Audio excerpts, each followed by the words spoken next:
Yambo mwese uno musi tukaba tugiye kurabira hamwe ni audio yitwa Itaba iyo telefone. Hanyuma iyi audio nari maze kuyumva twarigeze no kwishira kuri Burn and Vines kuri Facebook, ariko sinzi ngene nayumviriye uno musi, mbona ari vyiza ko twoyirabira hamwe nakarengo gutwenga kuravura, kandi murazi ko tugeza mu bihe bitoroshe, isi iri kwica mu bihe bitoroshe. Urumva rero ni vyiza kuzaturatuwengera hamwe, okay? Hanyuma mwibuke amazi nayo niyo buzima.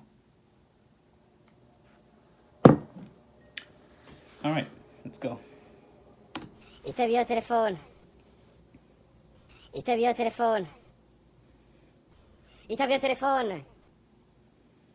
Mvuze nti itaba iyo telefone, kandi ntundindiriza amajambo menshi. Puita, tena bwana mwanangu nakubwiye imisozi witaba telefone mbwa none namushaje uzovuga tawangara wage pu abana banakurondera uzofuko ni pu kandi imisozi kandi jamuzi umuzi mwaje itaba telefone wa muhimbiri tena mwanakubwiye kandi numara usubira rimwe nukwemera subira rimwe tena kwereke pu wa muhimbiri urita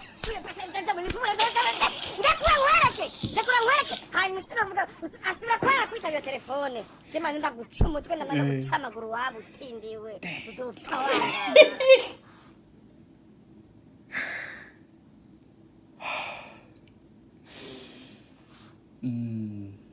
Ni ngufi ariko iraryoshe kandi iratwenza. Ko niko wari ukwiye kwitaba telefone. Hanyuma mugire ibihe vyiza and peace.